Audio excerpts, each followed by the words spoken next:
Bom dia, então, a todos e a todas.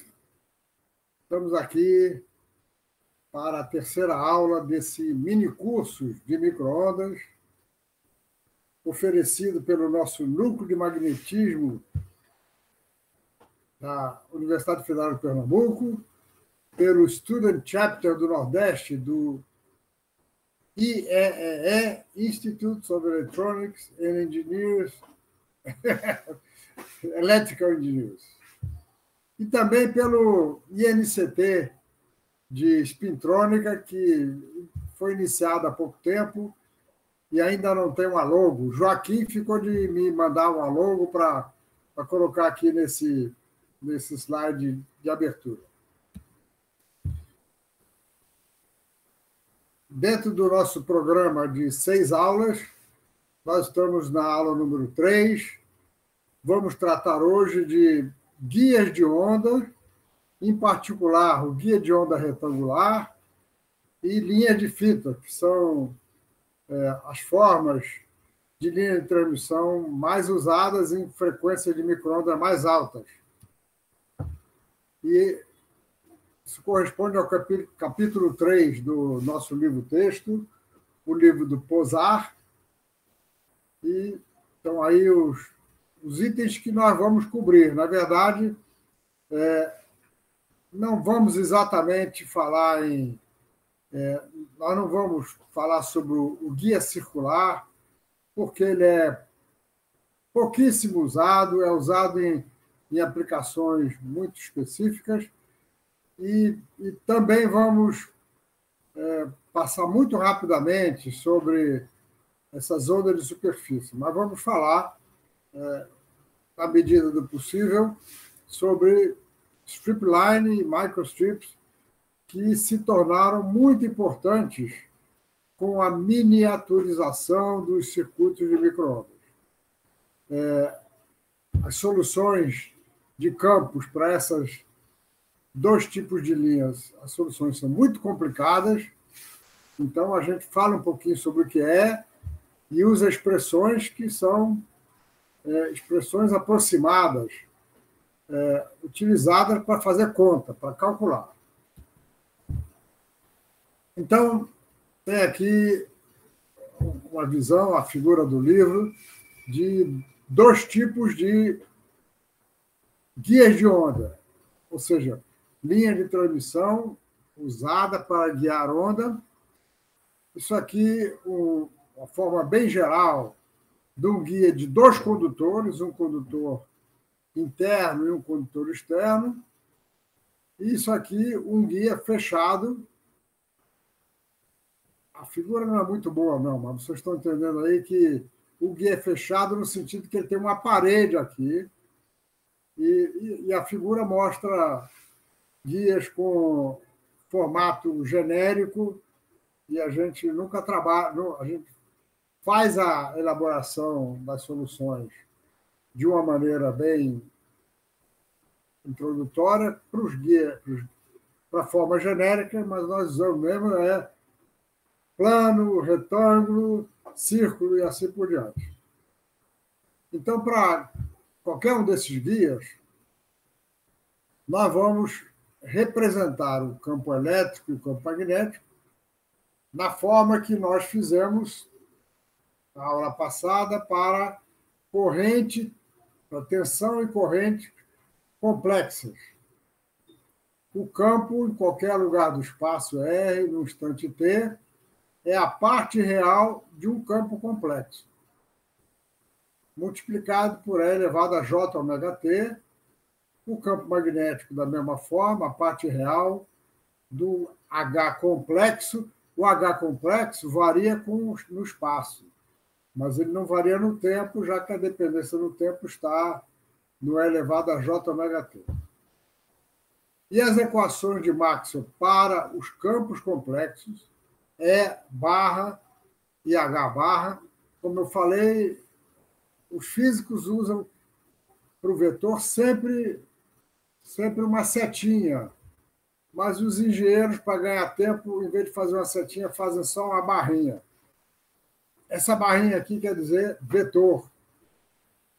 E o E com a barrinha em cima, é exatamente esse complexo aqui. Então, ele varia no espaço, por isso ele tem rotacional, e a dependência no tempo ficou simplesmente o J ômega. Então, as equações de Maxwell são rotacional de E menos J ômega mu mi H, rotacional de H é J ômega epsilon E. E agora nós vamos escrever tanto o campo elétrico quanto o campo magnético complexos. Isso aqui é o complexo, a dependência no tempo ficou como tendo duas componentes. Uma componente transversal, vejam que XY é o plano que corta o guia, XY. Então, ele é o plano transversal. E Z é a coordenada de deslocamento. Então, vamos considerar soluções de onda que propagam ao longo da direção Z, com constante de propagação beta. Nós usamos beta aqui, como o livro usa, porque o K, que é o número de onda, ele é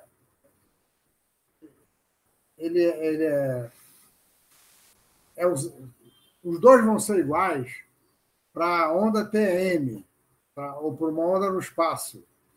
Mas, numa onda no guia, a constante de propagação não é o K, não é o número de onda, é um beta. Por isso é que se chamou de beta. Então, nós vamos considerar que o campo tem uma componente transversal e a componente longitudinal. Veja que na componente transversal, a gente está botando o E vetor, porque ele vai ter uma componente X e uma componente Y. Enquanto que longitudinal, ele só tem a componente Z, naturalmente. Então, essas são as componentes transversais. Aqui como eu falei, o fator que indica a onda propagante na direção Z, e a variação na direção Z está totalmente contida aí.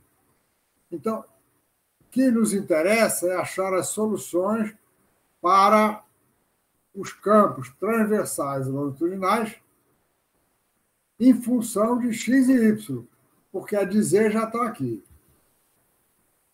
Então, pegamos a primeira equação de Maxwell rotacional de E, menos J ômega mi H. Calculamos, então, escrevemos as três componentes do rotacional de E. Certo? A componente X vai ser dada pela derivada do EY e a derivada do EZ. X a gente faz cruzado. Então, a derivada de EZ em relação a Y, mais a derivada em relação a Z, vai fazer aparecer o J beta. Porque o fator é E elevado a J beta Z. Então, a derivada de E elevado a J beta Z é J beta. E é Y. Então, aqui a gente tem EZ e é Y. Isso aqui vai dar o HX. Certo?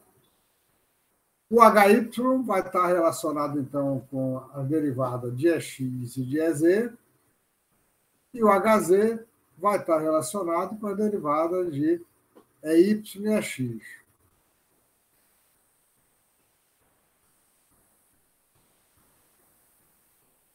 Olha, como eu falei nas outras aulas, qualquer dúvida aí, falem, porque não adianta levantar o braço que eu não estou vendo vocês. Mas é só falar alô, que eu paro e vocês perguntam. A outra equação de Maxwell, rotacional de H, é igual à derivada no tempo do campo elétrico, vai dar J ômega epsilon, vai dar, então, da mesma forma, três equações.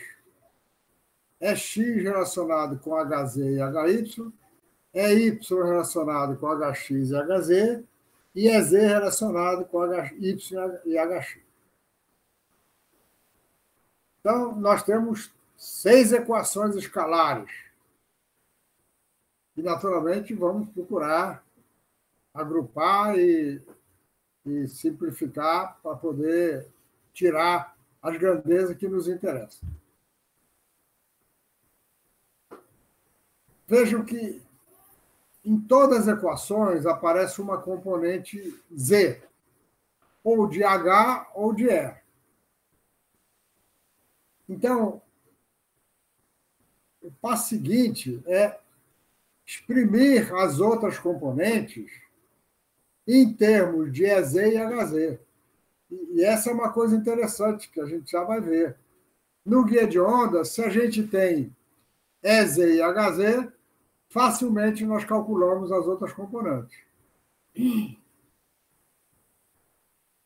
Então, o próximo passo é exprimir as componentes transversais em termos das componentes longitudinais, EZ e HZ. Para isso, o que a gente faz? Pega essa primeira equação do segundo rotacional, que tem EX, e leva EX para lá. Ao levar EX para lá, vejam que vão ficar EZ e HY e HZ e HY. E ao levar o EY da equação de baixo para a primeira equação, novamente, nós vamos poder exprimir algumas componentes em termos de EZ e HX, e, portanto, nós obtemos duas equações para o HX. Veja que nós substituímos os ES, então sobraram os HX. Então, HX e HY são perfeitamente determinados se nós conhecemos EZ e HZ. EZ e HZ. Então, HX é J dividido por KC ao quadrado. KC ao quadrado é isso aqui, nós vamos interpretar daqui a pouco o que ele é. KC ao quadrado é K ao quadrado menos beta ao quadrado. K é ômega sobre C, que é a mesma coisa que ômega raiz quadrada de mi epsilon. É o nosso número de onda, que a gente conhece muito bem, para onda plana no espaço. No espaço ou no meio uniforme, com permeabilidade μ e permissividade epsilon, isto aqui é 1 sobre a velocidade de propagação, portanto, K é igual a ômega sobre C. Então, esse K é o nosso conhecido número de onda, que é 2π sobre lambda. E Kc ao quadrado é este K conhecido, porque a gente conhece a frequência e conhece a permeabilidade e a permissividade. O Kc ao quadrado é esse K ao quadrado menos beta ao quadrado, onde beta é a constante de propagação no guia de onda, que a gente ainda não tem, mas qualquer que seja ela vai dar, então, Kc ao quadrado. Então, vejam, o Hx é J sobre Kc ao quadrado, ômega epsilon, conhecidos, derivada de EZ em relação a Y, menos beta derivada de Hz em relação a X. Enquanto o HY é menos J sobre Kc ao quadrado, ômega epsilon, derivada de EZ em relação a X, mais beta DHZ dy. Então, isso quer dizer o seguinte: se nós resolvermos o problema do guia de onda para EZ e HZ, a gente calcula o Hx e Hy. Nós não precisamos resolver os 6 ao mesmo tempo. A gente resolve primeiro para EZ e HZ. Naturalmente, fazendo de forma semelhante a substituição desse HY aqui embaixo e e o Hx na equação correspondente, nós obtemos equações para X e Y.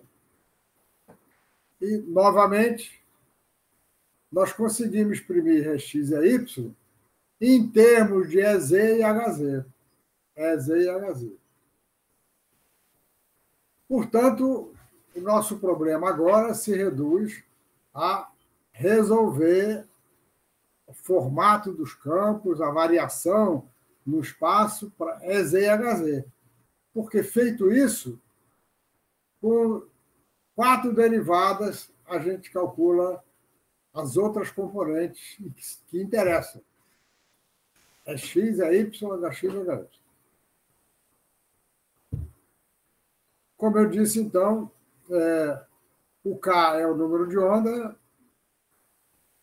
o Kc é chamado o número de onda de corte, Cutoff Wave Number.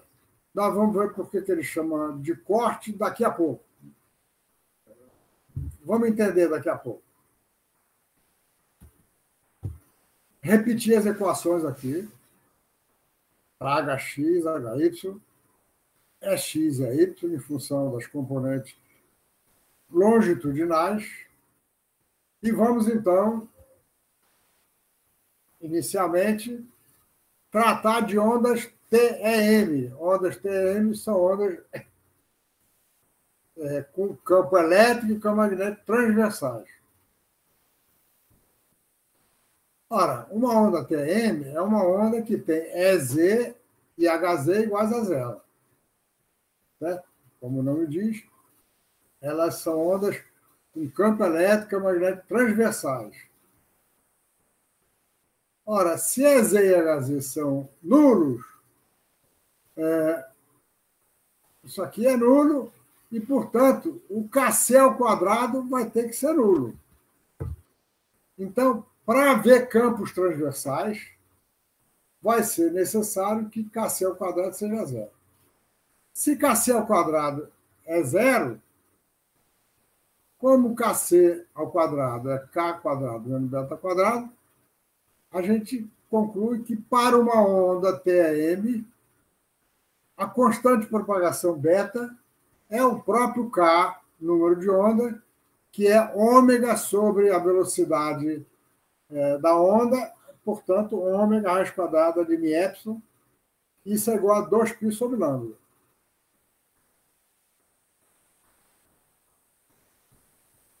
Então, a consequência imediata é essa, mas nós não resolvemos ainda os campos.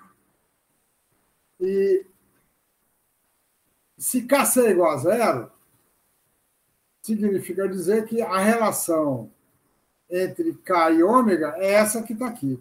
K é igual a ômega, raiz quadrada de ômega c. A relação de dispersão para ondas TEM sempre tem essa forma. A frequência varia linearmente com K. Isso quer dizer que não tem frequência de corte. O número de onda de corte, quando ele é diferente de zero, isso implica que há uma frequência de corte. Frequência de corte quer dizer o seguinte: a onda não propaga abaixo de uma certa frequência, que é a frequência de corte. Mas para uma onda TM, não há frequência de corte.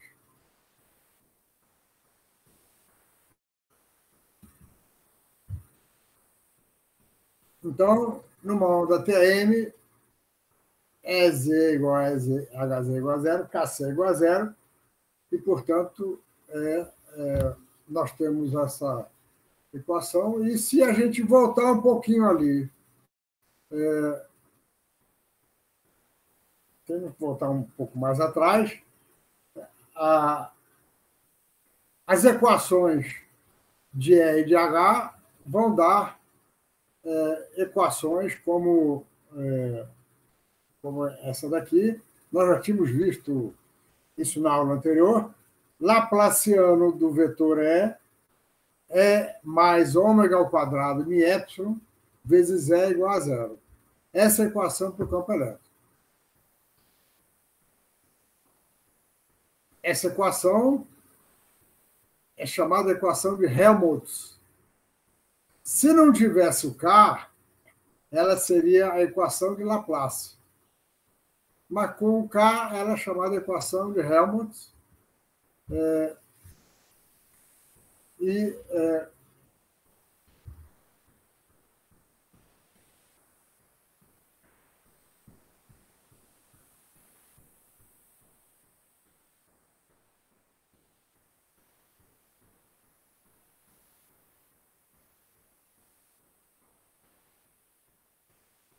certo? E aí, a gente...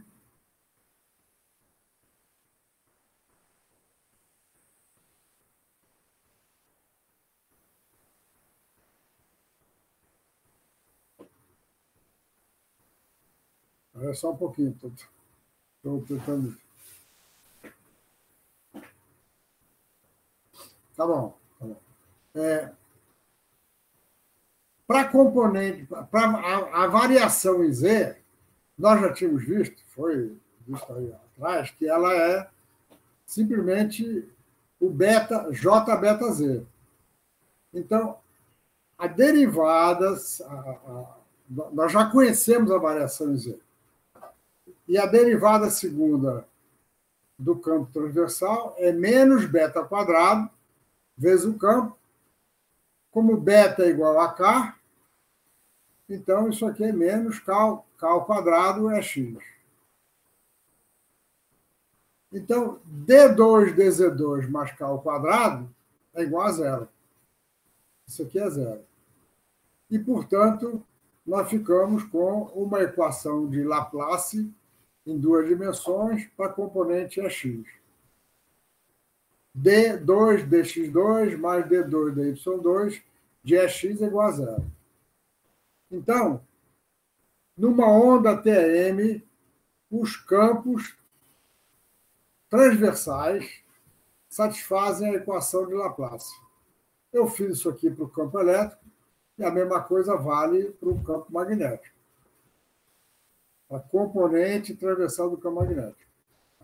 Então, os campos de ondas TM têm a mesma variação espacial de campos estáticos. Isso aqui é a variação para o campo estático. E por isso nós podemos definir um potencial escalar, que a gente representa pela letra φ de xy.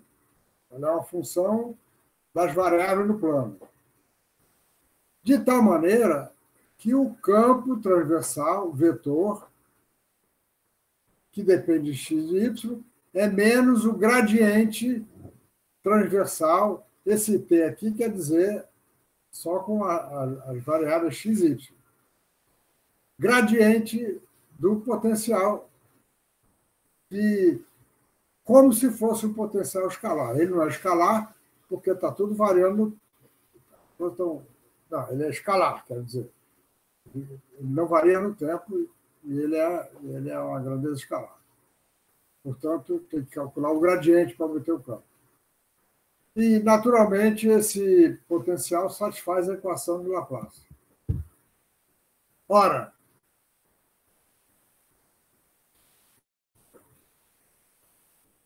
acho que faltou chamar atenção no slide anterior que nós não podemos ter uma onda TM num guia vazio. Só podemos ter onda TM num guia com dois condutores. Então, o campo elétrico na região dos dois condutores vai produzir uma diferença de potencial entre os dois condutores. Essa diferença de potencial, essa tensão, é φ1 menos φ2, que é dado pela integral de 1 a 2 de E dl, a integral de linha do campo elétrico. A corrente é dada pela lei de Ampère, circulação do campo magnético. Então, para uma linha com dois condutores, pode ser com dois condutores, um dentro do outro, um do lado do outro. Se tiver dois condutores, a gente define univocamente uma tensão e uma corrente. E, portanto, nós vamos poder fazer a relação entre V e I. E a relação entre V e I vai ser igual à razão entre EX e HY. Essa integral daqui vai dar o EX, e essa integral daqui vai dar EX e AY. E essa aqui também vai dar HX e HY, porque a gente tem campo dos dois. Mas o fato é o seguinte, nós definimos a impedância de onda como sendo a razão entre EX e HY. Isso dá ômega mi sobre beta.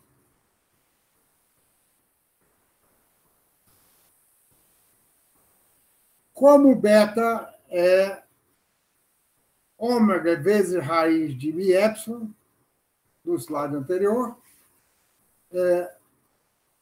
essa razão daqui dá raiz quadrada de mi sobre epsilon.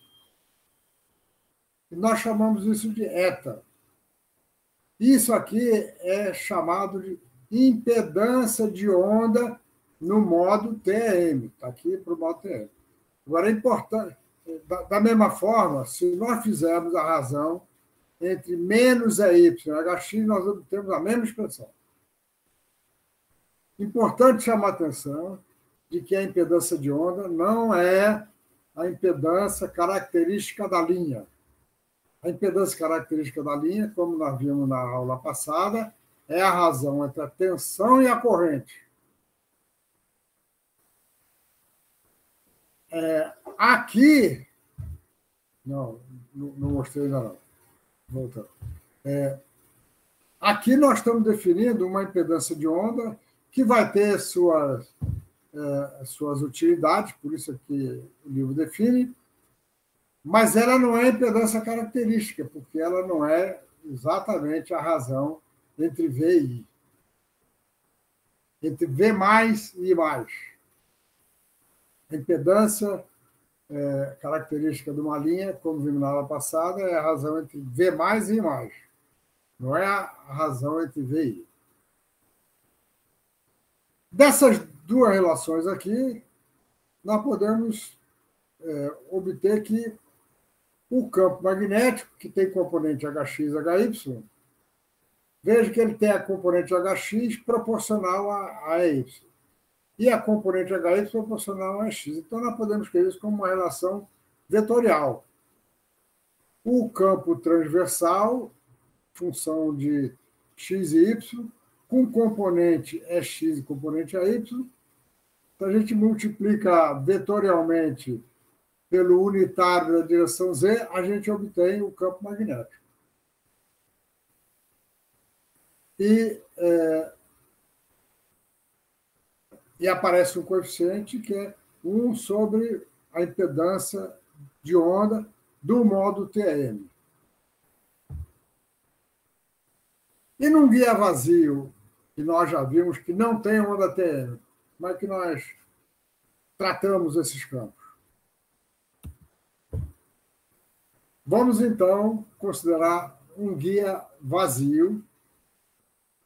Aliás, inicialmente, vamos fazer de maneira mais geral. O guia vem depois, mas nós já sabemos que no guia vazio eu não posso ter onda TM, podemos ter onda TE e onda TM. Vamos, então, considerar uma onda TE. Essas equações são exatamente as mesmas dos dois slides anteriores, só que agora vamos considerar uma onda TE, ou seja, uma onda que só tem campo elétrico transversal, não tem componente longitudinal, então é Z igual a zero. Se é Z igual a zero, nós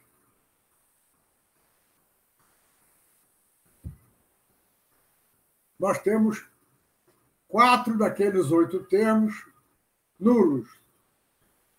4 termos que tem EZ são nulos. Mas os de HZ não são, porque nós vamos ter campo longitudinal. Então, se isso aqui é diferente de zero, a primeira conclusão é que o KC é diferente de zero. uma onda TE necessariamente tem um número de onda de corte e, portanto, uma frequência de corte. E as quatro componentes transversais, é X, é Y, HX, HY, são relacionados com HZ. Então, para uma onda TE, nós resolvemos o problema inicialmente para o campo HZ. Resolvido a variação espacial para o HZ, HX, HY, X e EY são dados trivialmente pelas derivadas em relação às coordenadas transversais. Então, dessas quatro expressões, nós obtemos essas que estão aqui. HX veja que aqui nós vamos ter menos J beta sobre KC ao quadrado, DHZ dx. E aqui vamos ter menos J beta sobre KC ao quadrado, DHZ dy.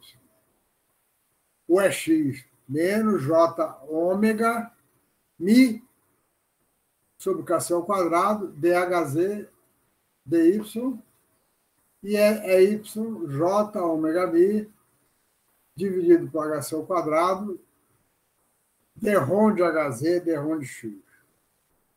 Eu devia estar falando derron, mas derron é estranho, eu falo D mesmo. As equações de Maxwell estão aqui repetidas. Se a gente faz o rotacional dessa primeira equação, vai aparecer, então, o rotacional de H. Pegamos o rotacional de H, colocamos aqui, ou fazemos isso com o campo elétrico, obtemos, então, a equação com o Laplaciano para o campo magnético,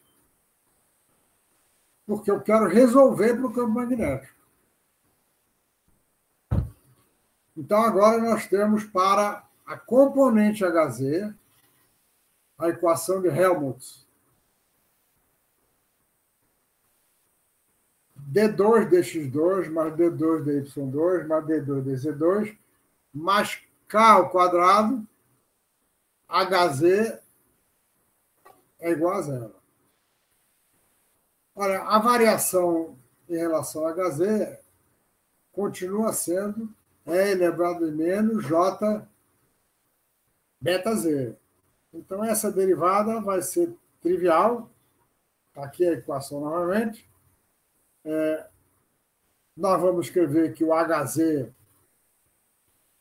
maiúsculo, variando com XYZ, é o HZ minúsculo de XY, e a variação em Z está toda aqui, é elevado a menos J beta Z.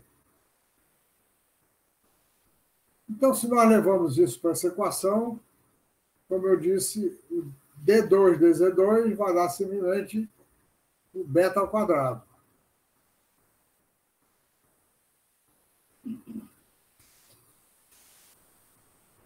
Menos beta ao quadrado. Então, aqui nós tínhamos K ao quadrado.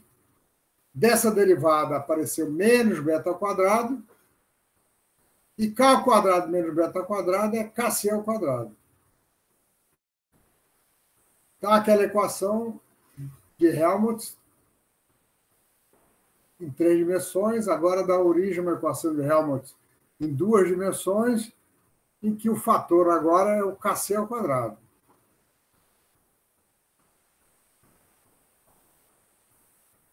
Então, para obter o campo HZ, basta resolver essa equação de Helmholtz para o campo HZ, resolvido, por isso a gente leva para aqui, e nós temos, então, o campo HZ completo, a partir do qual nós podemos calcular todas as componentes do campo elétrico e do campo magnético, usando aquelas relações anteriores.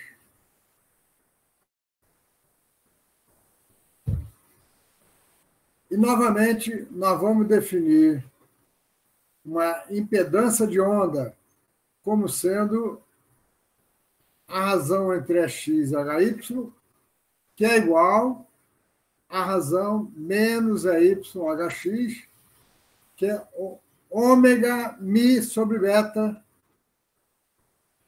E enquanto a impedância de onda do modo TM era simplesmente o eta, eta é isso aqui. A impedância de onda da onda TE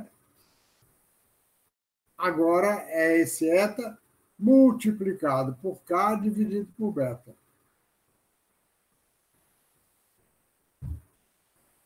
E, novamente, nós podemos relacionar, obter uma relação entre o campo elétrico transversal e o campo magnético transversal, que é igual à relação para a onda TM, só que aqui aparece a impedância da onda TE e não da onda TM. Então, para uma onda TE, da mesma forma, para uma onda TM, quando nós formos resolver o problema para um guia com um formato específico, o nosso problema é resolver a equação de Helmholtz para obter a variação em x e y. Resolvida essa equação, o problema está resolvido. As componentes do campo elétrico e do campo magnético vêm a partir do Hz. Agora, é claro que para resolver, obter a expressão para o Hz, nós vamos ter que resolver a equação de Helmholtz sujeita às condições de contorno. E as condições de contorno dependem, então, da forma do guia de onda. Então, veja, isso aqui é uma apresentação geral sobre ondas TM, onda TE. Não vou fazer a onda TM, porque é análogo, é só trocar o campo elétrico com o magnético. E o livro faz isso muito bem. Vamos, então, aplicar esses resultados para a onda TE para um guia de onda retangular, que é a forma de guia mais utilizada no micro-onda de alta frequência. Em micro-onda de baixa frequência, é mais conveniente usar cabo coaxial, porque eles são flexíveis. Só que os cabos coaxiais têm uma perda muito maior do que do guia de onda. E à medida que a frequência aumenta, a perda do cabo coaxial aumenta exponencialmente, quase. Então, para frequências mais altas, o guia de onda é uma imposição. E tem mais. Para potências altas, nem dá para usar linha de fita, nem cabo coaxial. Aí tem que ser guia retangular. O guia retangular, então, como você sabe, é formado por uma parede, né, metálica. O metal usado é cobre, que é um bom condutor em frequências altas, e ele, então, está aqui um guia, nós vamos chamar de X a coordenada ao longo da maior dimensão, nós vamos chamar a dimensão lateral de A, e vamos chamar a altura de B. A altura ao longo de Y, a largura ao longo de X, e Z é a direção de propagação. Novamente, campo magnético longitudinal varia desta forma com o Z.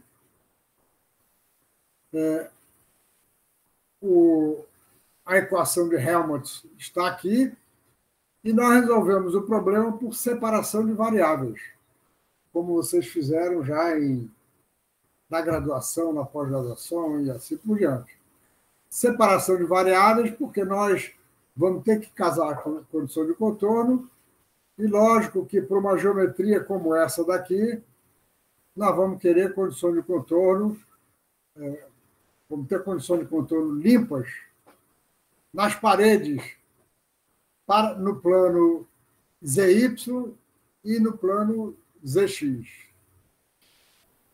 Então, nós podemos resolver essa equação com separação de variáveis, escrevendo que o campo magnético longitudinal, componente transversal, é o produto de uma função só de x e outra função só de y.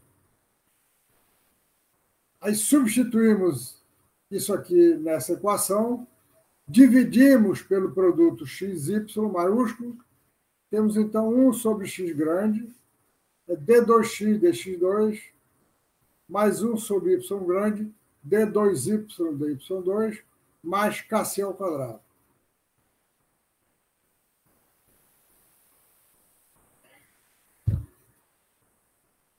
E nós podemos agora, já que toda variação em x está aqui e toda variação em y está aqui, e como x e y independentes, nós podemos escrever que isso aqui é uma constante, isso aqui é uma constante, um parâmetro. É um parâmetro.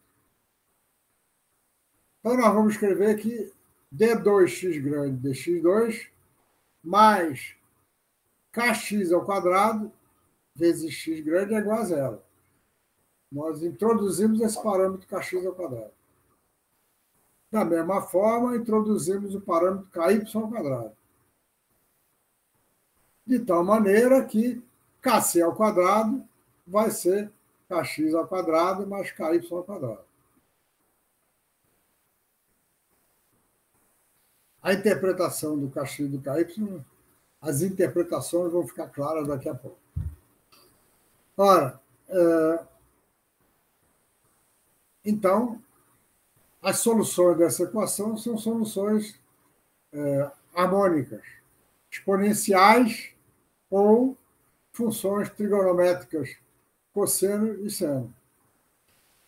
Então, a solução para essa daqui é um parâmetro, coeficiente, quer dizer, um coeficiente que vai depender da amplitude da onda, portanto, da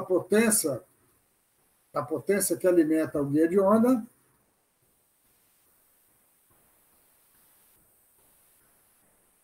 coeficiente A, cosseno de kx mais outro coeficiente B, seno de kx, seno de kxx, que multiplica C cosseno de ky mais D seno de ky. Essa é a solução geral. Vamos ter que casar as condições de contorno. Então, o campo X é o campo nessa direção aqui. Portanto, o campo nessa direção é um campo que está nesse plano aqui. Em x igual a zero, ele tem que ser zero. Aliás, x igual a zero, não, y igual a zero. Y igual a zero, que aqui ele tem que ser nulo, porque num plano condutor o campo é nulo. Então, y igual a zero, ele é nulo. Mas ele também é nulo e y igual a b, que é o plano de cima. Então, aqui nós já temos duas condições. E de x é nulo nesse plano e é nulo nesse plano. Por outro lado, y, que é o campo aqui no plano YZ, o AY tem que ser nulo em x igual a zero e tem que ser nulo em x igual a A. Então, nós temos 4 condições de contorno, que é o que eu preciso, porque eu tenho 4 coeficientes aqui. Vai ficar uma dependência, naturalmente, porque falta definir a potência transportada pela onda. Então, estão aqui as condições de contorno. Eu tinha esquecido dessa animação aqui, bem instrutiva. Aqui.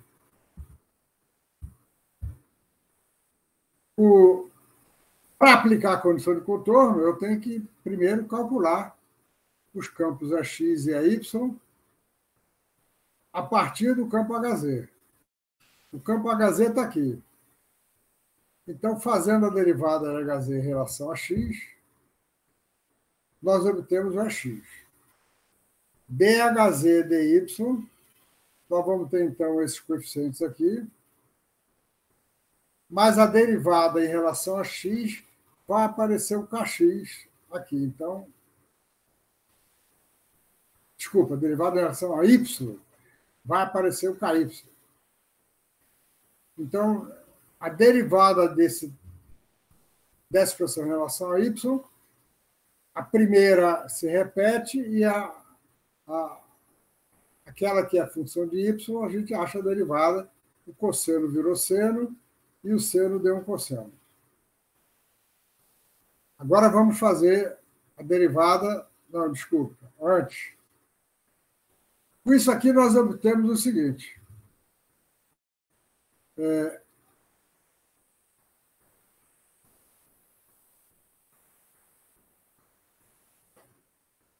Nós obtemos uma função que tem cosseno de KYY. Mas o cosseno de KYY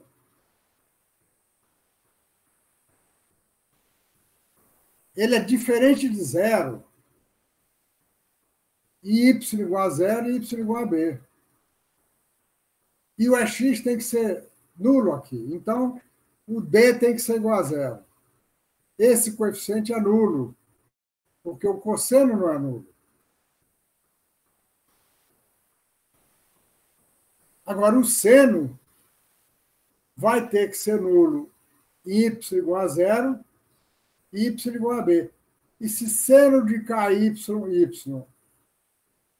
para que seno de KY seja nulo, é preciso, então, que KY seja igual a um múltiplo de π sobre b, portanto, πn, πb, para n igual a 0, 1, 2, 3, assim por diante. É um múltiplo. Com isso, esse termo daqui é nulo nesse plano. Esse aqui é nulo porque o D foi anulado. E resta, então, esse termo daqui, em que o A e o B vão depender de outras condições e da potência. Então, a partir do casamento dessa condição de contorno, nós obtemos um coeficiente e uma expressão para o outro, para o KY. Da mesma forma, a partir de HZ, nós calculamos a Y, e o EY transversal, então, é J, ômega mi, sobre KC ao quadrado, vezes Kx, porque agora a derivada foi aqui, menos A seno de Kx, mais B cosseno de Kx, e esse aqui, esse termo aqui não foi derivado, é o mesmo que está aqui. Então, novamente, agora nós temos o seguinte. Em x igual a zero, o campo Y tem que ser nulo, porque ele é tangencial. Mas o cosseno de Kx, x não é nulo para x igual a zero. Então, o B tem que ser igual a zero. O B é igual a zero e o Kx vai ser o múltiplo de π sobre A. E com isso nós determinamos esse coeficiente aqui é nulo, esse coeficiente é nulo, e, portanto, essa expressão vai simplificar, porque não vai ser o produto de duas somas, é simplesmente o produto de funções trigonométricas. Veja, se esse aqui é nulo, esse aqui é nulo, só sobraram o A cosseno de kx e o C cosseno de ky, que é o que está aqui, 2 cossenos. E o produto dos outros coeficientes vai dar um outro coeficiente que eu vou chamar, então, de um A índice MN. MN são os índices do modo que nós vamos ter aí. O M e o N surgiram, voltando aqui, o N surgiu do casamento dessa condição de contorno e o M dessa daqui. Isso aqui passa a ser uma característica importante do modo que nós estamos considerando. Então, veja, nós vamos ter um grande número de soluções, porque o M e o N vão variar de 0 a qualquer número infinito. E nós vamos ter, então, ondas TE-MN. A partir do HZ, nós calculamos os 4 campos.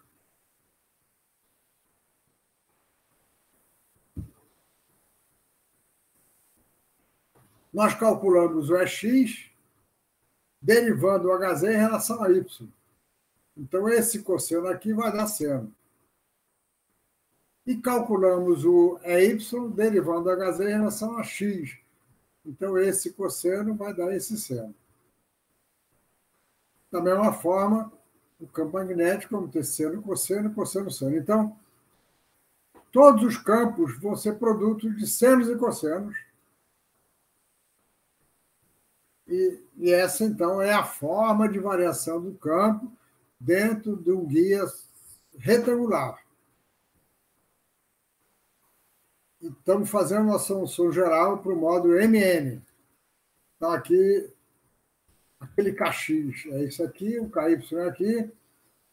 Como o KC ao quadrado é KX ao quadrado mais KY ao quadrado, o KC ao quadrado é agora dado por raiz quadrada, KC é raiz quadrada de quadrado de mπ sobre A mais quadrado de nπ sobre B.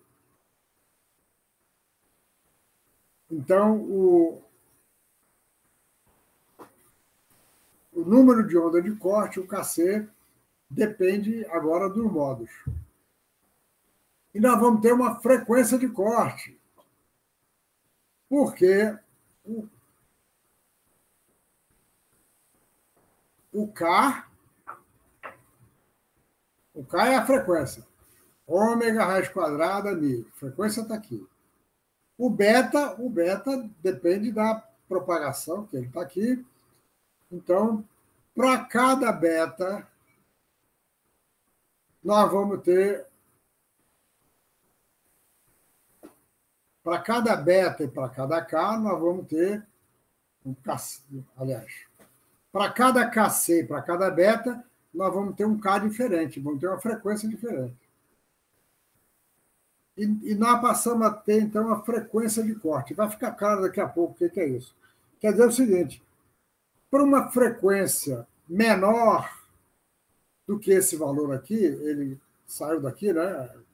É o KC sobre 2π raiz quadrada de μ, que é dado pela expressão. Para frequências menores do que essa frequência, a onda não propaga no guia de onda vazio. O guia de onda vazio tem isso. Ele rejeita frequências. Repetindo, a expressão para a frequência de corte,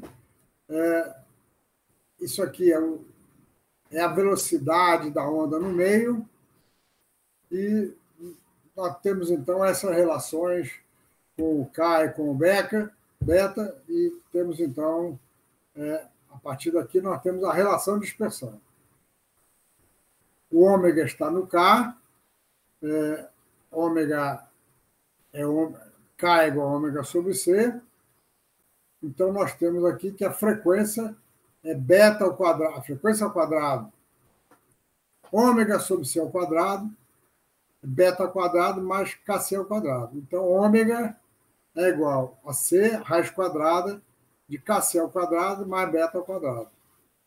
E, portanto, a frequência vai ser dada por essa expressão aqui. A frequência vai estar relacionada com a constante de propagação, mas ela não é proporcional, como era na onda TM. Nós podemos fazer esse gráfico para diferentes valores dos índices NM. Vamos considerar um guia de onda com largura 2,286 e altura 1,016. Essas dimensões são as dimensões internas do guia de onda para a banda X. A banda X, aquela que vai mais ou menos de 8 a 12 GHz, ela é chamada banda X. O guia de onda dele tem essas dimensões. Já vamos entender por que tem essas dimensões. Está aqui. Então, para o modo M igual a 1 e N igual a 0, se vocês fizerem a conta aí, usando qualquer programinha, Fortran, matemática, Maple, assim por diante, vão obter uma curva que começa quadrática, depois ela fica linear. Professor, então, ou não? Onde é que está a dependência com o material aí, no caso, se for cobre ou revestimento de ouro internamente? Ela está aqui no MiEpsilon, mas como eu estou fazendo por um guia vazio, ela sumiu aqui. Ela está aqui nesse C, Rafael. Ah, tá certo. Ela está nesse C. Ou seja, se eu tiver um guia de onda cheio do material dielétrico, aqui em vez de ser C, é a velocidade no dielétrico, que é igual a C sobre raiz de MiEpsilon. Certo? Perfeito, professor. Obrigado. Aqui eu não disse, vou depois anotar aqui, para o ar, para um guia vazio. Vazio quer dizer no ar, sem dielétrico dentro. Para o modo 1,0, a frequência de corte é 6,56 GHz. Para o modo 2,0, a frequência de corte é 13,1. Para o modo 1,1, a frequência de corte é aqui 16, mais ou menos. Então, veja o seguinte, se eu pegar esse guia e alimentar ele com uma onda com frequência abaixo de 6,56, a onda não propaga. Ela vai ser uma onda evanescente, ela não propaga. E para que isso serve? Serve pelo seguinte, quando eu vou usar um guia para propagar uma onda, eu não vou querer ter um monte de modos. Por quê? Porque eu quero que o campo elétrico seja máximo numa região, o campo magnético na outra, e cada modo tem um campo máximo numa posição diferente. Então, os guias de onda são usados para bandas específicas. A banda X vai de 8 a 12. Então, vejam que interessante. De 8 a 12, o guia retangular com essas dimensões só tem um modo que propaga nele. Só tem um modo. Os outros modos não propagam nele. Os modos TM, como eu falei, tudo que eu fiz no modo TM, eu posso fazer no modo TM. Para o modo TM, as frequências vão estar aqui em cima também. Então, aquele guia de onda retangular que tem nos laboratórios com essas dimensões, se você jogar uma onda lá, só vai ter um modo. E é por isso que esse modo é chamado o modo dominante. É o modo TE 10. Modo dominante é o modo que tem menor frequência de corte e é um modo que só propaga onda acima dessa frequência. Ele tem n igual a 1, n igual a 0, e aí a frequência de corte, Rafael, agora eu botei aqui o mi-epsilon. A frequência de corte por módulo 0 é 1 sobre 2A raiz de mi-epsilon. Agora, se vocês puserem num guia, nesse guia retangular, uma onda com frequência 25 GHz, ela vai propagar. Mas ela vai propagar e ela vai gerar vários modos. Ela vai gerar modo 1.1, modo 2.0, modo 1.0. Então, vai ser uma confusão de modos que não são interessantes se nós quisermos ter uma configuração de campo bem definida. A mesma coisa ocorre com fibra ótica. As fibras óticas que têm dimensões de alguns micrômetros e, portanto, dimensão muito maior do que o comprimento de onda da luz, uma linha multimodo é uma linha que propaga vários modos. E para propagar luz visível, por exemplo, num guia de onda, nós podemos usar uma fibra multimodo. Mas, se nós quisermos levar informação coerente, como é, por exemplo, uma onda carregando informação da internet, é uma onda com modulação digital, a gente usa fibras óticas monomodo. Bem, gente, isso aqui é a chave para os guias fechados e vai ser importante vocês lerem com muito cuidado sobre tudo isso no livro, como eu falei, o livro explica muito bem. E o resto, em termos de guia de onda, é simplesmente mais complicaçõezinhas. Mas vamos continuar um pouquinho mais. Vamos agora considerar para o modo dominante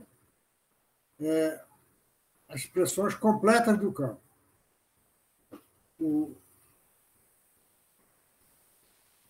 O EZ é igual a 0, como vimos, o HX e o HY também são nulos, então nós só temos 3 campos diferentes de zero.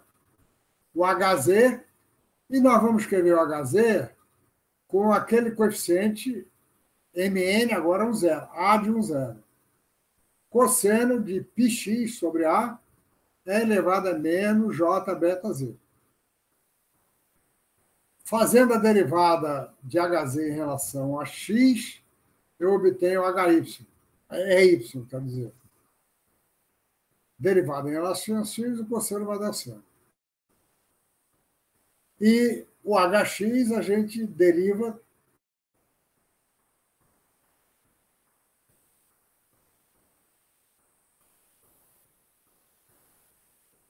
em relação a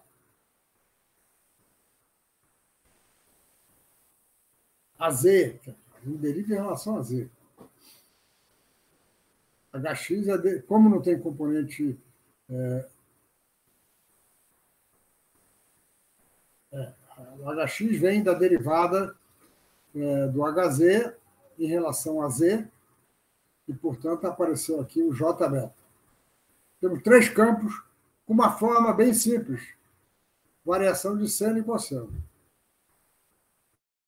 Vamos ver, então, como é que uma onda como essa se comporta aqui no guia. Porque veja o seguinte.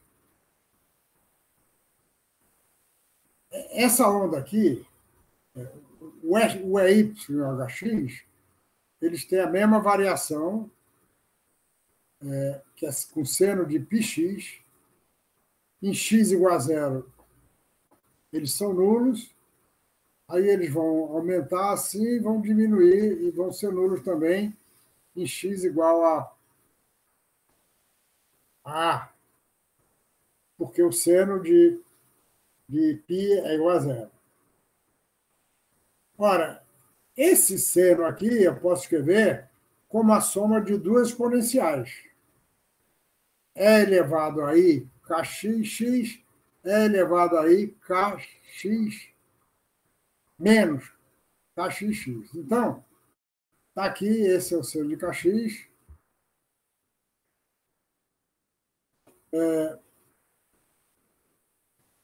Essa função, então, aqui vai ficar E elevado a menos jkcx menos j beta z, não é kc não, aqui é kx. Está errado. E menos j beta, assim por diante.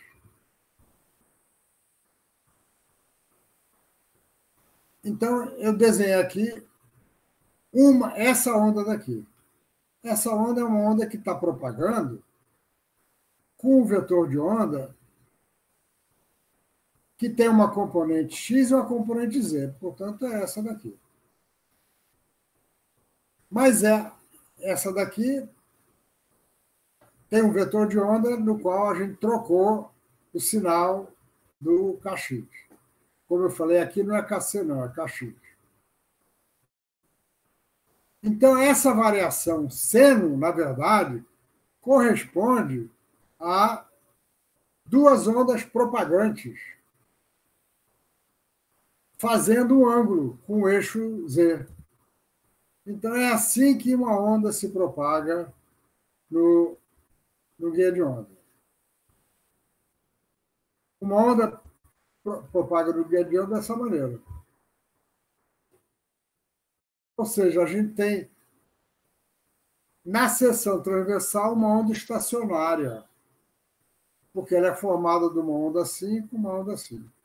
E ao longo de Z, uma onda propagante.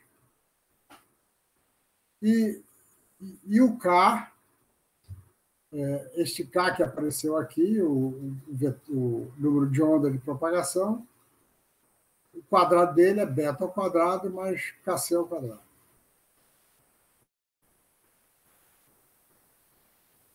Porque aqui eu fiz para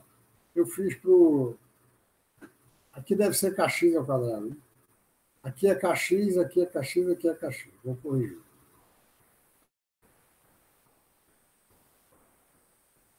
E o K da propagação está relacionado com o comprimento de onda no espaço livre. A propagação ao longo de Z, ela também tem um comprimento de onda, mas não é o mesmo comprimento de onda da onda no espaço livre. É chamado lambda G. G é de guia. Lambda G é 2π sobre beta. Beta é a constante de propagação. E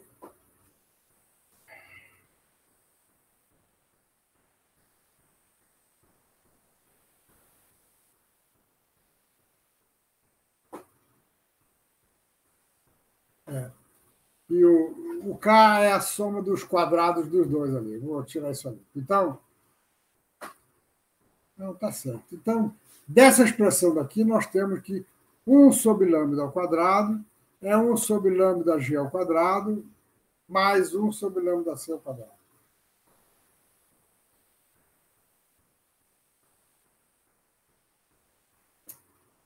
É lógico, é kc mesmo, desculpe. É porque o π sobre A é kc, não é kx, não. Eu estou enganado. Vai dar no mesmo. Pronto. Repetindo aqui, vamos agora ver o que acontece quando a gente aumenta a frequência. Se a frequência é muito maior que a frequência de corte, o K é muito maior que o comprimento, que o número de onda de corte, então agora a propagação das componentes se dá num ângulo muito maior. E agora vejam que nessa composição aqui, nós vemos que o comprimento de onda de lambda G aumentou. Diminuiu. O beta aumentou, o lambda G diminuiu. Beta é aproximadamente igual a K, e, portanto, o lambda G vai ser aproximadamente igual a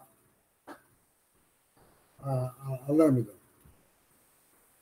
Agora, se nós diminuirmos a frequência, então o ângulo dessa onda aqui diminui e quando a frequência F tende para a frequência de corte, o K tende para Kc, o beta tende para zero e o comprimento de onda tende para o comprimento de onda de corte. Que é isso aqui, 2π sobre 2A. Portanto, π sobre A.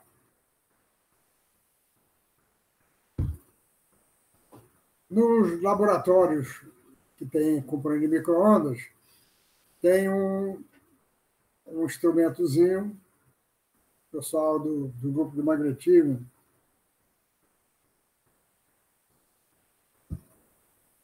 já viu alguns que nós temos no laboratório, ele é usado para fazer medidas como essa.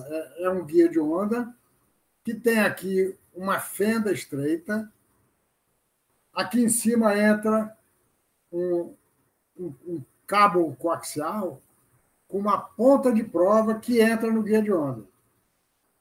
Só um pouquinho. Ela entra no guia de onda, o cabo vai para um detetor. Quando a gente tem uma onda dentro do guia de onda, nós vamos ter uma onda estacionária, de uma maneira geral, mais a onda propagante. Aqui tem uma régua graduada. Quando nós giramos esse botão aqui, o carrinho corre para um lado ou para o outro. Essa régua é graduada em milímetros e o que nós fazemos é exatamente medir a variação da amplitude ao longo do guia e, com isso, nós podemos medir o comprimento de onda lambda G. A distância entre dois pontos de máximo vai ser metade de lambda G. A distância entre... Porque ele é uma onda estacionária, passa por um máximo, depois o mínimo, a distância de dois máximos é o comprimento de onda, a distância do máximo para o mínimo, só que o mínimo aparece como o máximo, é o lambda G. E a gente tem uma medida direta também do fator de onda estacionária. Lembra que o fator de onda estacionária é a amplitude da tensão máxima dividido pela amplitude da tensão mínima. Então, medidas são feitas diretamente aí.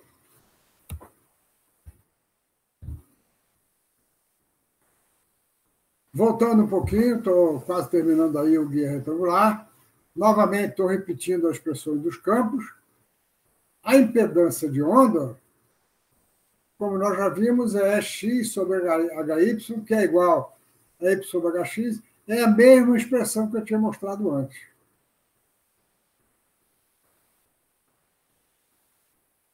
E o que muda? O que muda é que, para o modo TE10, o K e o beta, por uma certa frequência, têm valores bem definidos. Se nós temos um modo diferente, esses valores são diferentes. Então, a impedância de onda num guia retangular, ela vai depender da frequência e depende do modo considerado. Nós vamos sempre estar trabalhando com o modo TE10, então a expressão é sempre essa, mas ela varia com a frequência. Então, veja, isso aqui não pode ser a impedância característica do guia, porque a impedância característica é característica. Isso aqui não é impedância característica do guia, é a impedância da onda. Nós vamos tratar de impedância característica do guia daqui a 2 semanas. Só para completar, o formato dos campos, o campo magnético tem componente Hx e Hz. E o campo elétrico só tem componente EY. Então, o campo elétrico é representado por esses pontinhos aqui, porque ele é formado por linhas que estão perpendiculares a esse plano XZ. O campo magnético, veja, ele tem uma componente Hz que vai com o cosseno de πx sobre A e uma componente Hx que vai com o seno. E por isso, as linhas de campo magnético são linhas fechadas, como deve ser para o campo magnético. Essas são, então, as configurações de campo. Campo magnético com linhas fechadas, campo elétrico sempre linhas abertas e perpendiculares à direção maior deles. E essas configurações são essenciais.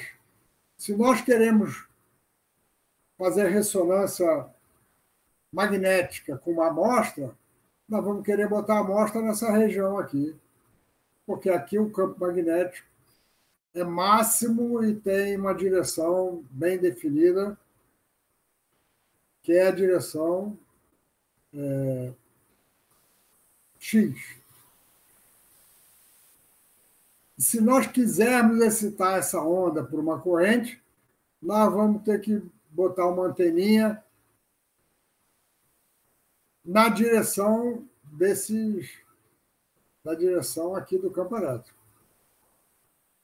Nós vamos voltar a falar nisso mais tarde um pouco. Estão aqui os campos, agora elétrico e magnético, vistos na direção, agora aqui, ao longo de X, e vendo o plano ZY.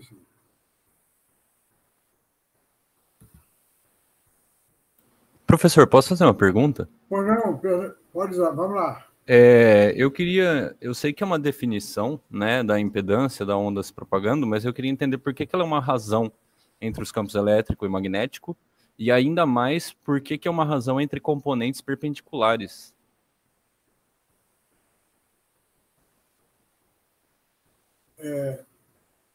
Foi o Felipe que perguntou, foi?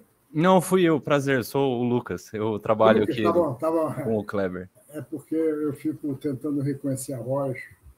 Ô, Lucas, é o seguinte, isso vai ficar bem claro na próxima aula, mas é o seguinte, como o campo magnético está relacionado com corrente e campo elétrico está relacionado com tensão, então a impedância de onda é definida como a razão deles. Só que, como nós vimos aí, a gente define pela razão entre EY e HZ, ou é a mesma coisa, aliás, é Y, é X, que é a mesma coisa entre as outras duas. Elas são iguais. E elas são iguais porque o rotacional de um vai dar o outro.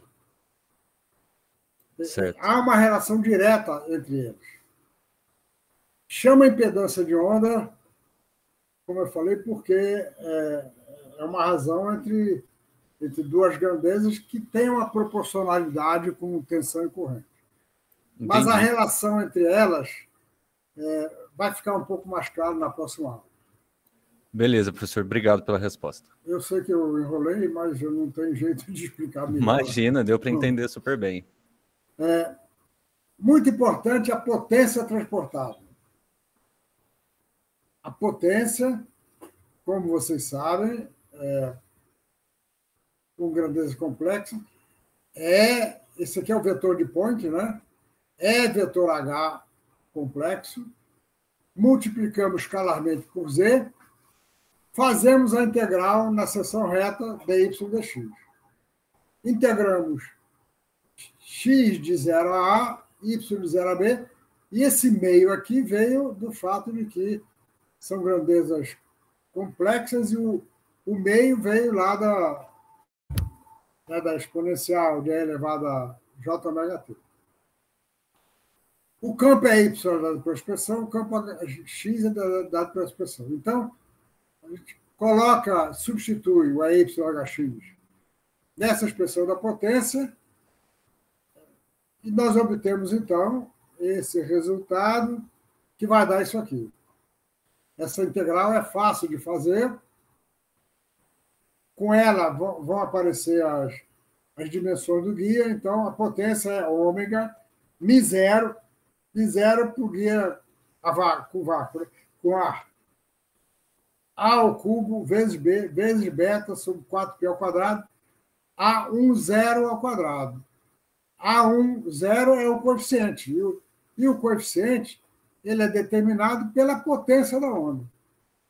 Então, se eu excito uma onda com uma potência lá de 20 dBm, substituindo todos os outros parâmetros, eu consigo calcular o A1 zero. Olha, quando a gente escreve paper de ressonância ferromagnética e vai fazer cálculo, tem que usar essa expressão, porque no nosso montagem a gente sabe a potência incidente, nós queremos calcular o campo. Nós queremos calcular o campo HX que está bombeando lá a ressonância ferromagnética. O campo HX, ele tem essa dependência, mas ele tem um A1 zero, e o A1 zero veio exatamente da potência.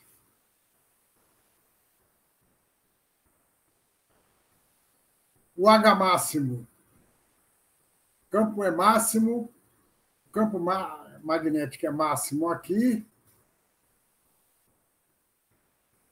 né? E o campo elétrico também.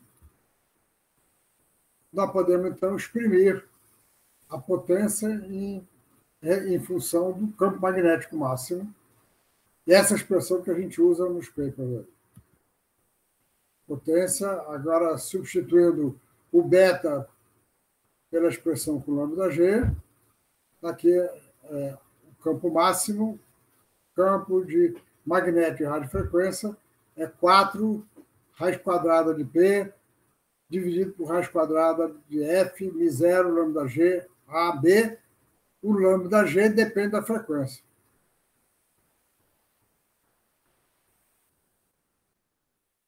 Podemos também calcular a potência dissipada. Então, veja, como o campo magnético faz isso, a componente tangencial do campo magnético vai produzir uma correntezinha aqui. Essa correntezinha vai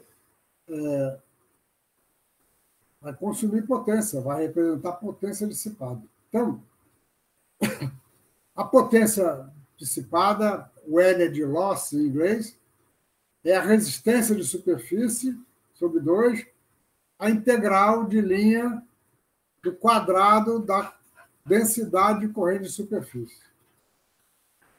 A densidade de corrente de superfície é relacionada com o campo magnético. Está aqui o campo magnético. Portanto, o JS nessa superfície é dada por isso, nessa é dada por isso. Integramos, temos uma expressão. Essa expressão é importante para entender bem o que se passa numa cavidade ressonante. Porque numa cavidade ressonante, a perda de potência tem duas origens. Um é o buraquinho que tem na cavidade, o par que sai por ali. O outro é exatamente a perda de potência nas paredes da cavidade.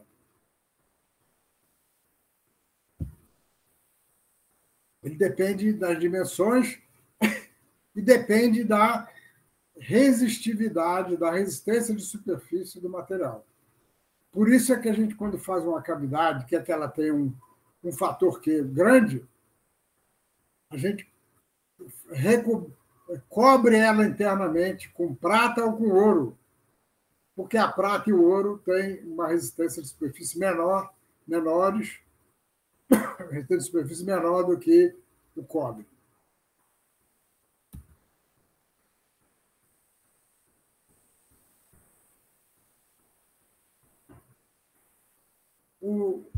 O resto aqui, faltam só 3 ou 4 slides. Eu vou continuar, porque a gente não tem muita conta que fazer, já que as configurações são complicadas. Uma stripline é formada por uma fita condutora. Isso aqui é uma vista, um corte aqui. É uma placa dielétrica com 2 planos de terra e aqui dentro uma fita condutora que vai ao longo da linha. Quando nós alimentamos ela com uma certa corrente de micro-ondas, ela propaga o modo TM. E o modo TM tem essa configuração. Campo elétrico indo de um condutor para a Terra e campo magnético com linhas fechando. O cálculo dessa configuração aqui é razoavelmente complexo e não dá para fazer analiticamente. Isso é feito numericamente. Uma linha de fita do tipo microstrip, que é muito mais usado do que a stripline, ela é formada por um plano condutor e uma linha aqui em cima. Novamente, a configuração do campo é complicada e sem dielétrico ela é mais simples, porque o meio aqui é igual ao meio aqui. Se não tiver dielétrico, a gente só tem ar. Mas é complicado manter essa linhazinha aqui suspensa sem dielétrico, né? Então, o que se usa normalmente, sempre, né? É uma linha em cima de um dielétrico. Uma linha de fita. E aí a configuração fica complicada. O modo não é TM, ele é um modo quase TM. Ele envolve uma combinação de modo TE com TM. Isso aqui é mais complicado do que isso aqui ainda. Então, na linha TM ou quase TM, a maior parte das linhas vai estar no dielétrico. Como eu falei, nós podemos obter uma solução aproximada e com a solução aproximada, a gente acaba introduzindo uma constante dielétrica efetiva. Efetiva porque ela é zero aqui em cima e ela é o valor do dielétrico aqui. Então, a constante dielétrica para o conjunto é uma constante dielétrica efetiva. E é possível mostrar que essa constante dielétrica efetiva, para essa configuração dentro aqui, ela é dada por essa expressão que está aqui. O livro também não demonstra isso. Ora, só que nós vamos usar uma linha e nós vamos ter que saber calcular. As linhas, na verdade, a gente faz no laboratório, né? Como você sabe, a gente compra uma placa que tem um material dielétrico, uma placa de cobre em cima, uma placa de cobre embaixo. E fazendo, então, fotolitografia e corrosão e assim por diante, nós conseguimos deixar uma linha de fita com uma certa largura no plano de cima.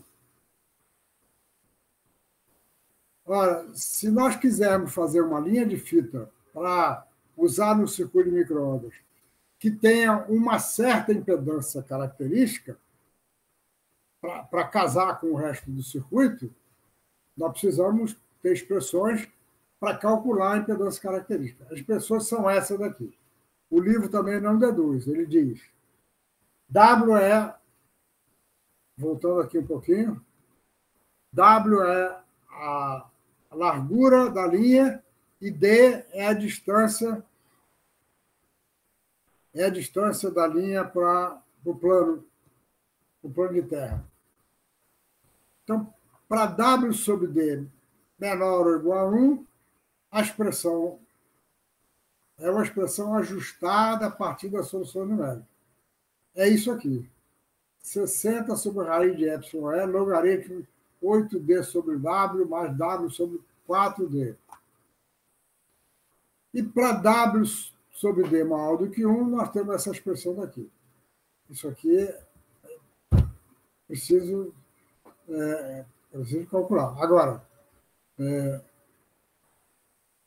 a partir do Z0, essa aqui é a expressão original. Se eu quiser calcular uma linha, projetar uma linha para o material cuja constante elétrica é εr, eu vou querer saber o WD, eu tenho que pegar a expressão de Z e, a partir dela, calcular o W sobre D. As expressões são essas que estão aqui. 8E elevado a A sobre E elevado a 2A menos 2, para W sobre D menor do que 2, onde A é dado por isso daqui. E para W sobre D maior do que 2, aparece aqui um B, portanto, qualquer de vocês que vá fabricar uma linha de fita para um circuito vai precisar usar essas expressões. Ainda bem que tem essas expressões, porque elas não foram desenvolvidas tão rapidamente, não. Então, no começo do nosso trabalho no laboratório, tivemos algumas complicações com esse problema. Pronto.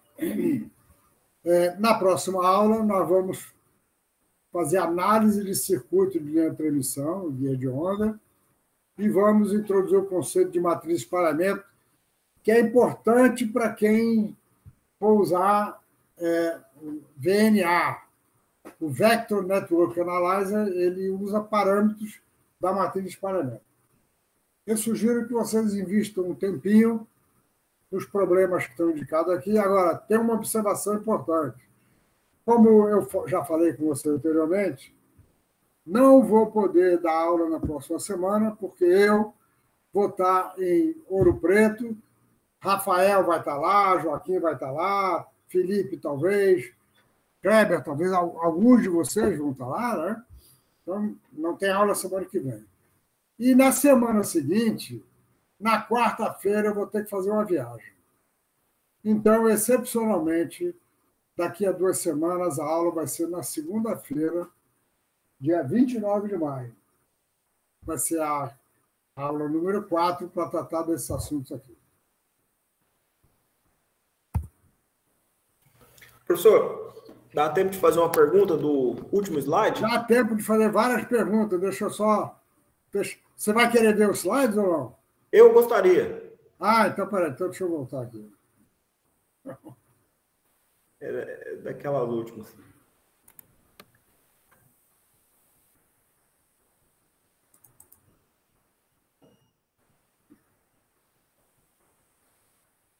Qual é o slide? É o penúltimo, professor. O penúltimo. Vamos lá.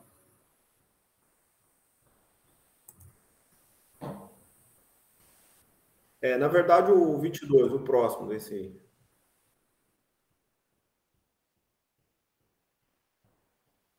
Essas equações, professor, elas são válidas para o caso em que a gente possa projetar o guia de onda com o vazio no meio, ou seja, sem o dielétrico? Eu estou fazendo essa pergunta porque eu já vi um esquema desse tipo com o pessoal lá de Santa Maria. Não sei se tem alguém aqui de Santa Maria que possa falar, mas eles fizeram depois eu posso até te mostrar um esquema. Eles fizeram a placa de baixo e a placa de cima, que é ligada no pino central do coaxial, ela está suportada por algum dispositivo que mantém ela afastada da placa de baixo. Então, a amostra é colocada no meio, né? Então, as equações seriam as mesmas? Não seriam as mesmas. Corrigindo esse epsilon aí, não? Rafael, eu não sei dizer, mas certamente não são as mesmas, porque a configuração do campo vai ser diferente. Certamente elas são aproximadas e, eventualmente, é preciso fazer ajustes. Agora, tem o seguinte, uma vez feito a configuração, dá para medir perfeitamente a impedância característica usando um VNA. Ah, tá bom. Então, se a gente não consegue ter uma expressão para calcular, eventualmente tem que fazer por... Começa a partir desse e faz por tentativa e erro. Tá, até chegar no 50 ohms, né? É. Entendi. Provavelmente é o que eles devem ter feito lá, né? Porque as dimensões que eles têm funcionado lá. Mas tá bom, professor. Era essa a dúvida que eu queria saber. Se corrigindo esse epsilon aí, eu já conseguiria chegar direto, mas então parece eu acho que não. Não é só corrigir o epsilon, não. Tá bom. Beleza, então, professor. Oi, professor, eu tenho uma pergunta também. Sobre o slide? Não, não precisa. É o Pablo. Pablo, diga, Pablo. O senhor falou que a gente pode pegar essas placas de circuito, que é a fenolite e o cobre por cima, e fazer a nossa configuração desejada. Eu já vi placas que são feitas não de cobre, mas de um material chamado duroide. O senhor pode me explicar qual a diferença? O duroide é para RF? Não, Pablo, o duroide é o dielétrico. Não é a fenolite, o duroide é o sanduíche. O duroide é no lugar da fenolite, então. Exatamente. Então, aquela cobertura, então, é cobre, normal. É cobre, tem que ser cobre. O que tem é o seguinte, o duroide tem uma quantidade dielétrica muito grande, porque é muito comum ter essas placas feitas com teflon, dielétrico tipo teflon, que tem uma quantidade dielétrica menor.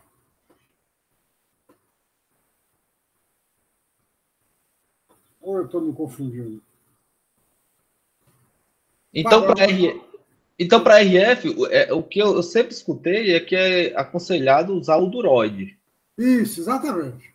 Porque a placa com fenolite, com teflon assim por diante, ela é usada para frequências baixas, é usada para circuito impresso, para fazer circuito eletrônico. Para usar em frequência alta, é preciso ter um material com constante elétrica maior e também com baixas perdas. O essencial é baixas perdas em RF. Ah, entendi. Aí é que entra o duroide. Ah, entendi, professor, entendi. Mas o metal é cobre mesmo. É cobre mesmo, tá bom. Tá bom. Obrigado, professor. Só isso. Professor, Edmilson. Diga, Edmilson. Só uma dúvida experimental. Sempre tive essa dúvida. Quando a gente está tentando fazer FMR e logo depois vai fazer spin pump, a gente põe os fios. E aí eu vendo as contas que eu estava fazendo ali, a minha pergunta é, a gente viu uma redução no sinal da FMR. Essa redução é por causa da posição, ou seja, você faz o contato elétrico dentro da cavidade, é por causa da posição em relação ao campo elétrico que está sendo gerado, ou é porque está afetando a potência da micro-ondas? Edmilson, pode ser as duas coisas. Os dois fatos contribuem para diminuir a potência. Para fazer o ideal, né? Quando a gente tem uma cavidade com modo TE102, o ideal é a amostra estar no centro dela. Quando ela está junto da parede, o campo já é menor. E o ideal também é que a cavidade tenha um Q alto e seja bem casada. Bem casada para que a potência seja máxima aí. Então, a diminuição pode ser pelas duas razões. Ok, então, professor. É que a gente teve problemas aqui também, mesmo com a cavidade com Q bastante alto. Uhum. E aí teve que fazer algumas manobras para poder ver o sinal não afetado quando coloca os contatos. Vocês têm um espectrômetro de EPR comercial, é? Isso, é um EPR comercial. É o quê? Brooker? Brooker. É Brooker. É Brooker. Era essa dúvida, professor. Obrigado. Tá bom. Tá bom, pessoal. Então, para alguns de vocês, até breve em Ouro Preto. Grande abraço, hein? Abraço, professor. Abraço a todos. Nos vemos lá em Ouro Preto, quem for. Vamos Até lá. Ouro Preto. Até mais. Até Ouro Preto. Obrigado.